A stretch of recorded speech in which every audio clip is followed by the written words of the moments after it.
Está con nosotros el profesor Raúl Silva Pérez Chica, él es diputado local de Acción Nacional. ¿Cómo está, profe? Beto, buen día, pues muy contento, ya sabes, siempre que te escucho y te veo, pues ya sabes, hay endorfina también. Es su casa, sea usted bienvenido. Gracias. Y qué gusto que sea usted quien nos platique de la reforma al Poder Judicial que se hizo recientemente. Queríamos saber los ciudadanos varios aspectos. Uno de ellos es cuál es el espíritu de esta reforma. Bueno, pues la idea de la reforma es acercar la justicia a las personas.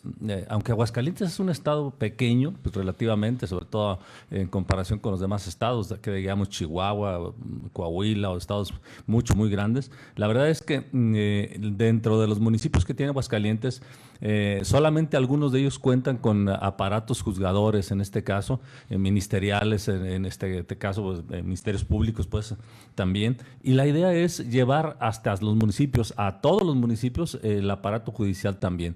Esto con el ánimo, primero, de que las personas, cuando tienen algún trámite de denuncia, cuando tienen alguna situación de presentación, lo pueden hacer ahí mismo en sus municipios y no tengan que perder tiempo, un día completo, dinero por el traslado, todo ese tipo de situaciones. Eso es una situación importante, pero también, Beto y auditorio, el asunto de que se han hecho detenciones, sobre todo en los últimos meses, y por las situaciones de tiempos que se tienen que hacer para que se presenten ante el Ministerio Público, tecnicismos judiciales en este caso, algunos de las personas que han sido detenidas incluso de manera flagrante, muchas veces tienen que ser soltados, tienen que ser dejados en libertad porque se presentan después de los tiempos en los que se tienen que estar presentando. Entonces la idea es que con esta ampliación del aparato judicial se pueda estar llegando a más lugares y en esos lugares se puedan resolver asuntos que se están presentando en el día a día del problema judicial de Aguascalientes. Eso es uno. Y lo otro, tratar de hacer más expedita la justicia. Siempre se ha querido, es una parte ideal, que la justicia sea rápida, que sea, para para el juzgador, para quien se está juzgando, para el que está denunciando, todo el mundo necesita y quiere saber la realidad, más rápidamente. Entonces, esto también de incrementar en este caso o hacer un poco más fortalecido el aparato judicial tiene que ver también con esa situación de hacer rápida la justicia. Esos son, digamos, los dos temas fundamentales que se están planteando y desde luego para ello, pues, incrementar algunas situaciones de distinto índole. ¿Cuáles serían los principales cambios así puntuales, además de los mencionados? Bueno, el asunto es que, por ejemplo, la sala administrativa que nosotros conocemos, esta se transforma en tribunal y a partir del tribunal se consideran ya 5 magistrados para que lo puedan tener. Entonces, digamos que crece el asunto de esta sala administrativa. Es importante decirlo, Beto, también aquí es muy importante señalar lo siguiente.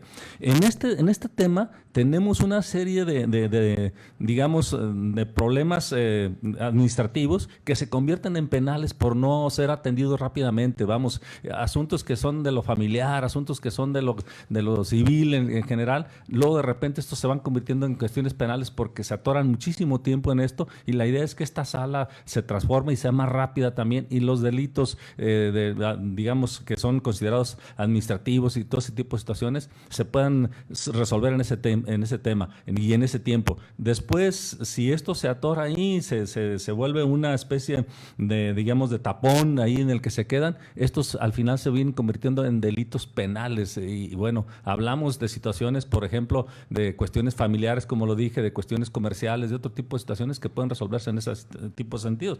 Entonces aquí esa sala que se crea viene a atacar ese punto que también es muy importante. Se crea también la Sala Constitucional que sustanciará controversias constitucionales locales, o sea, es solamente locales, no entra con otra situación de ámbito regional o federal. También la acción de inconstitucionalidad, que es una situación también importante, también de tipo local, esto se puede resolver. Hablamos de la Constitución del Estado de Aguascalientes y situaciones que tienen que ver con ello, pero además algo muy importante, Beto, el juicio para la protección de los derechos humanos de carácter local. Esto tampoco existía. Ya éramos de los pocos estados que no teníamos esta figura también, y entonces Aguascalientes entra también con esta figura de poder, en su caso, apelar para que tus derechos humanos sean protegidos, en este caso por esta sala constitucional.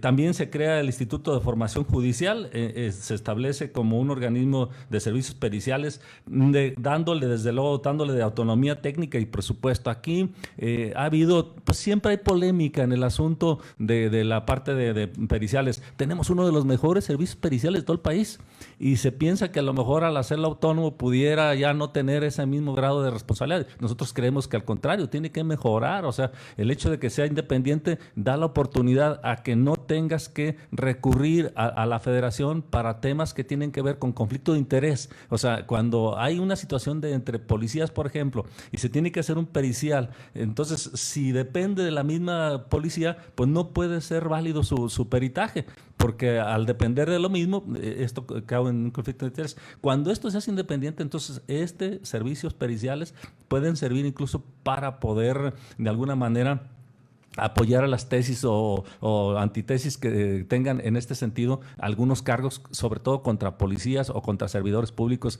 de la misma aparato de justicia también. Entonces, es interesante también esto. Es una situación que de alguna manera está contemplado para quitarle también lo que decimos tiempo y recurrir a autoridades superiores federales para este tipo de situaciones. Recorte de periodo de jueces y su reelección, ¿cómo queda? Mira, eso es muy importante. En el caso de los periodos, sí se recorta en este caso, de 14 a 7 años.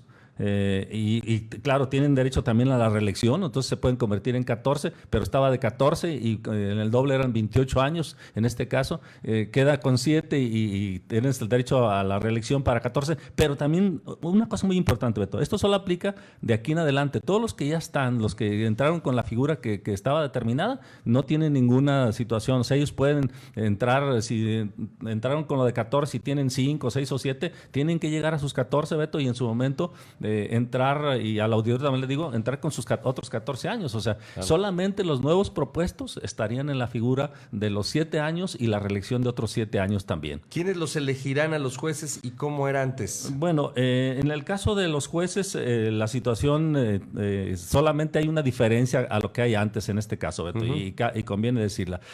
Por esta vez solamente se va a hacer una propuesta por parte de la persona titular del Ejecutivo por única vez, incluso así lo señala la parte de ley, y después vendrá a ser la situación de propuestas dentro del Ejecutivo, del Legislativo y del Poder Judicial, que es la parte que se estaba determinando también ahí. Sí. O sea, por única vez, sí, propuesta del Ejecutivo, y luego a partir de cuándo propuesta de otros poderes. Después de estos 30 días primeros, que son los 30 días que van a estar, se van a dar los primeros, que son los nombramientos que están faltando en este caso para las creaciones, en este caso de los tribunales, todo ese tipo de situaciones, y a partir de entonces ya esa parte ya entra por parte de los, digamos, términos normales que se tenían ahí. Debo entender que esta iniciativa proviene del Ejecutivo. Totalmente, Beto, es una iniciativa que proviene del Ejecutivo, o sea, está planteada por parte de la titular del Ejecutivo en este caso. ¿Cuándo entra en vigor? A partir ya de la publicación entra en vigor, y después de entrar en vigor, repito, son 30 días para aplicar los primeros nombramientos. De hecho, la verdad es que vamos a ir a un extraordinario para poder recibir las propuestas y poder, en su caso, votar las propuestas que se tengan en ese sentido también. Pero yo me refiero a la reforma judicial que aprobaron hace 2 semanas. Después de esto tiene 180 días para poder tener las leyes secundarias, que es una situación importante, claro, Beto, o sea, muy, muy importante. La verdad es que muchas veces, muchas veces las leyes secundarias nos dan verdaderamente toda la luz que se necesita, y yo espero que no le fallemos a la población en ese sentido. ¿Por qué se redujo el presupuesto al ampliarse el número de jueces? Bueno, más bien sí subió, Beto, porque tienen un piso de 1.9% del Producto Interno Bruto, en este caso al presupuesto total del Estado, y sube a 2.5%. 2.3. Lo que es cierto, y eso sí, no se va a negar, es que se va a necesitar todavía más que ese 2.3. Este es un piso de presupuesto, pero la verdad es que la nómina va a subir mucho más que lo que se tiene ahorita. El número de jueces aumenta, o sea, si se van a hacer unidades, incluso en los municipios, tiene que tener personal, tiene que tener infraestructura, tiene que tener una serie de estaciones. Entonces, el compromiso tanto del Congreso del Estado, en este caso, es poder asignarle el presupuesto adecuado de acuerdo al crecimiento que vaya teniendo en eso. Lo que se maneja en el 2.3 solamente es piso, que es no menos que esa situación. Lo que tenga que ser más, se va a estar incrementando también en ese sentido. Profe Raúl Silva Pérez Chica, muy bienvenido a este noticiero. Ya sabe, es muy amable. Un gustazo. Buena semana. Buen día.